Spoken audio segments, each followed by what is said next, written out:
കാറ്റടിച്ചു.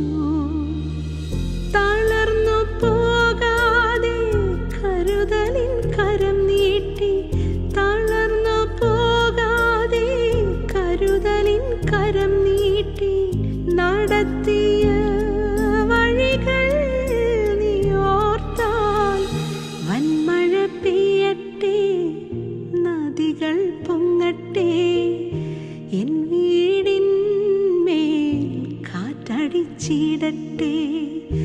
വൻമഴ പെയ്യട്ടെ, നദികൾ പൊങ്ങട്ടെ, എൻ വീടിന്മേൽ കാറ്റടിച്ചിടട്ടെ.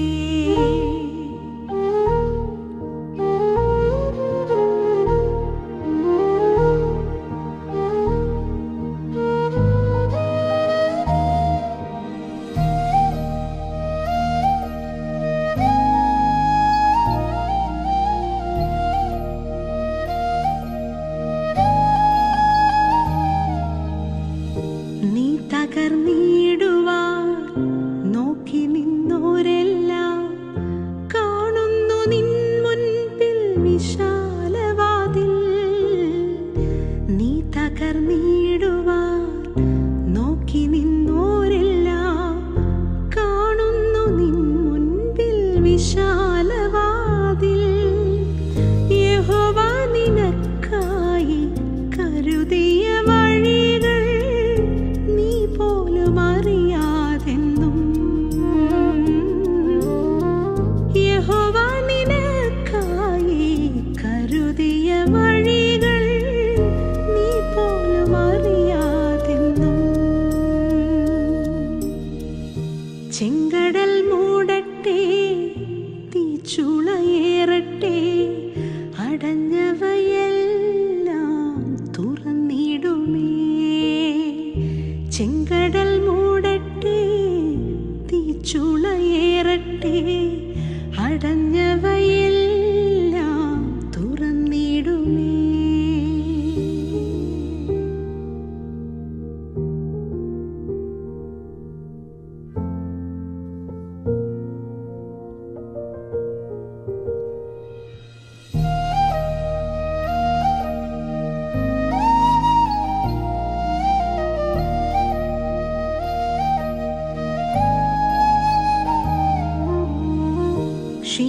ക്ഷീണിതയാകുമ്പോൾ പ്രത്യാശാഗാനങ്ങൾ എന്നാവിലെന്നും ഉയർന്നിടുമേ. ക്ഷീണിതയാകുമ്പോൾ പ്രത്യാശാഗാനങ്ങൾ എന്നാവിലെന്നും ഉയർന്നിടുമേ. കുശവന്റെ കയ്യാൽ പണിതിടും നേരം മറ്റാരും അറിഞ്ഞില്ലെന്നെ. കുശവന്റെ കയ്യാൽ പണിതിടും നേരം മറ്റാരും അറിഞ്ഞില്ലെന്നെ. ക്ഷീണിതയാകട്ടെ, കണ്ണു നിറയട്ടെ, നിൻ മഹത്വം ഞാൻ ദർശിക്കുവാൻ. ക്ഷീണിതയാകട്ടെ, കണ്ണു നിറയട്ടെ, നിൻ മഹത്വം ഞാൻ ദർശിക്കുവാൻ. തളർന്നു പോകാതെ കരുതലിൻ കരം നീട്ടി, തളർന്നു പോകാതെ കരുതലിൻ കരം നീട്ടി, നടത്തിയ വഴികൾ നീ ഓർത്താൽ വൻമഴ പെയ്യട്ടെ, നദികൾ പൊങ്ങട്ടെ, എൻ വീടിന്മേൽ കാറ്റടിച്ചിടട്ടെ. വൻമഴ പെയ്യട്ടെ, നദികൾ പൊങ്ങട്ടെ, എൻ വീടിന്മേൽ കാറ്റടിച്ചിടട്ടെ.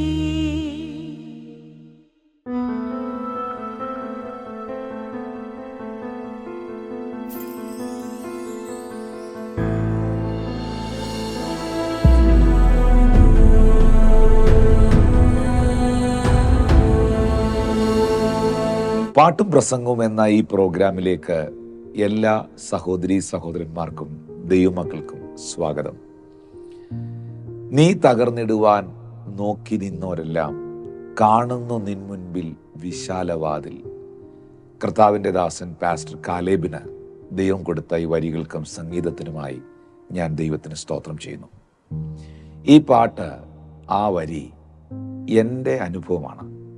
ഒരു തരത്തിൽ പറഞ്ഞാൽ എനിക്ക് പറയാനുള്ള ഒരു സാക്ഷ്യമാണ്.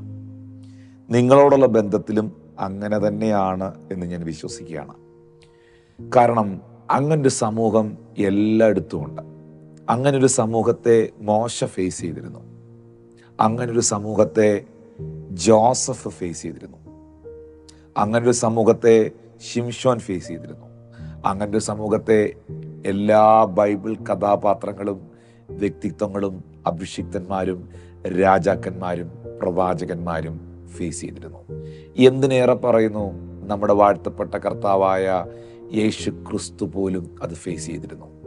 ഫേസ് ചെയ്യുക മാത്രമല്ലല്ലോ, അവനെ തകർത്തില്ലേ, അവനെ ക്രൂശിച്ചില്ലേ, കൊന്നുകളഞ്ഞില്ലേ. പക്ഷേ തകർത്ത് കളയാൻ പിതാവിന് മനസ്സില്ലായിരുന്നല്ലോ.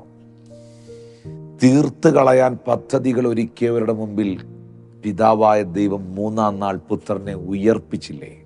അതെ, നീ തകർന്നിടുവാൻ നോക്കി നിന്നവരെല്ലാം ലജ്ജിക്കുന്ന ഒരു കാലഘട്ടം, അത്ഭുതപ്പെടുന്ന ഒരു കാലഘട്ടം, അതിശയത്തോടെ നോക്കുന്ന ഒരു കാലഘട്ടം നിങ്ങളുടെ മുമ്പിൽ ദൈവത്തിന് തുറക്കാൻ കഴിയും. ദൈവത്തിന് അത് ചെയ്യാൻ കഴിയും.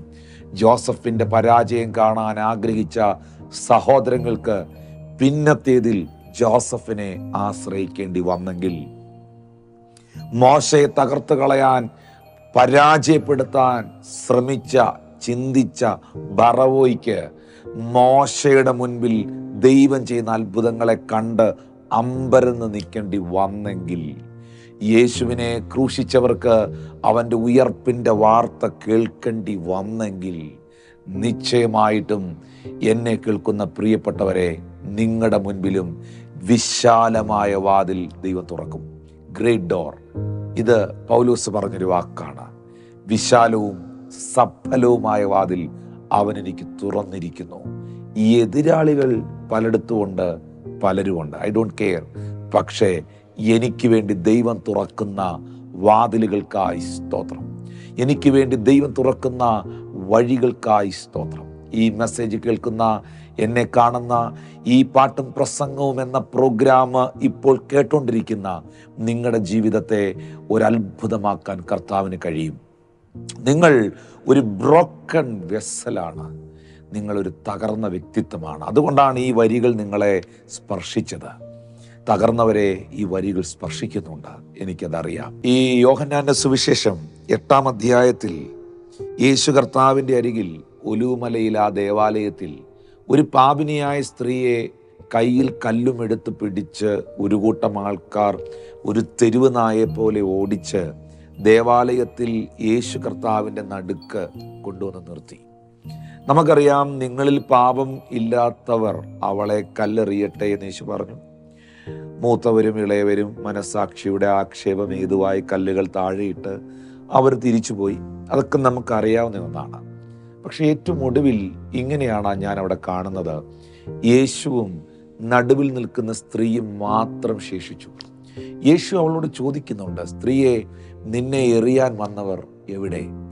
ആരും നിനക്ക് ശിക്ഷ വിധിച്ചില്ലയോ? ഞാനും നിനക്ക് ശിക്ഷ വിധിക്കുന്നില്ല. പോക, ഇനി നീ മേലിൽ പാപം ചെയ്യരുത്. നിങ്ങൾക്കൊരു സത്യം അറിയുമോ? ഈ സ്ത്രീയുടെ ജീവിതം പൂർണ്ണമായി രൂപാന്തരപ്പെട്ടു. അവൾ ഒരത്ഭുത വ്യക്തിത്വമായി മാറി. അവളുടെ ജീവിതത്തിലെ എല്ലാ പ്രശ്നങ്ങളുടെയും പ്രതിസന്ധികളുടെയും മൂലകാരണമായ പാപം പരിഹരിക്കപ്പെട്ടു പാപവിമോചകനായ ക്രിസ്തുവിലൂടെ. അതുകൊണ്ടാണ് ആ മുഖത്തേക്ക് നോക്കി അവൾ പറഞ്ഞത്, കർത്താവേ, കർത്താവേ, നോ മാൻ ലോർഡ്, ആരുമില്ല കർത്താവേ, ഒരു മനുഷ്യർക്കും എന്നെ അറിയാൻ പറ്റിയില്ല, കർത്താവേ ലോർഡ് എന്ന് യേശുവിനെ അവൾ വിളിച്ചതിൻ്റെ കാരണം യേശു അവളുടെ വിമോചകനും രക്ഷകനുമാണ് എന്ന അവളുടെ അനുഭവത്തിൽ നിന്നാണ്. പാപിനിയായവൾ സുവിശേഷകയായോ? ആരാണ് കാരണം? അവൾ തകർന്നവളാണെന്നും അവൾ പലരെയും തകർത്തവളാണെന്നും അവൾ പാപിയാണെന്നും വിധി എഴുതി കയ്യിൽ കല്ലുമെടുത്ത് പിടിച്ച് അവളെ ഓടിച്ചോണ്ട് വന്ന ഒരു കൂട്ടം ആൾക്കാർ തന്നല്ലേ അവളുടെ വിടുതലിനായി ദൈവം ഉപയോഗിച്ചത്? അവരല്ലേ അവൾ കർത്താവിൻ്റെ അടുക്കൽ കൊണ്ടുവന്നത്? ഉച്ചയ്ക്ക് 12 മണിക്ക് പൊള്ളുന്ന വെയിലത്ത് ചൂടുള്ള സമയത്ത് ശമരിയ പട്ടണത്തിൻ്റെ പഞ്ചായത്ത് പബ്ലിക് കിണറിൻ്റെ സൈഡിൽ യേശു കർത്താവ് ഇരിക്കുമ്പോൾ ജീവിതം തകർന്ന, കുടുംബം തകർന്ന, എല്ലാ മൂല്യങ്ങളും തകർന്ന 5 ഭർത്താക്കന്മാരുണ്ടായിരുന്ന ഇപ്പോഴുള്ള ഭർത്താവ് അല്ലാതിരിക്കുന്ന ഒരു സഹോദരിയെ ശമരിയ പട്ടണത്തിൻ്റെ ഉണർവിന് കാരണക്കാരിയാക്കി ദൈവം ഉപയോഗിച്ചില്ലേ? ഞാൻ നിങ്ങളോട് പറയുന്നു, നിങ്ങളുടെ ജീവിതത്തിലെ പ്രതിസന്ധികളെ, ശത്രു നിങ്ങൾക്കെതിരെ എടുത്ത കല്ലുകളെ ദൈവം നിങ്ങളുടെ നന്മയ്ക്കാക്കി ഉപയോഗിക്കും. ഒറ്റ വാക്കിൽ പറഞ്ഞാൽ, നിങ്ങൾക്കെതിരെ വരുന്ന കല്ലുകളെ ദൈവം പൂക്കളാക്കി മാറ്റും. നീ തകർന്നിടുവാൻ നോക്കി നിൽക്കുന്നവരെല്ലാം കാണാൻ പോവുകയാണ് ദൈവം നിന്റെ മുമ്പിൽ തുറക്കുന്ന വിശാലമായ വാതിലുകൾ, അനുഗ്രഹങ്ങൾ. നീ തകർന്നിടുവാൻ നോക്കി നിന്നോരെല്ലാം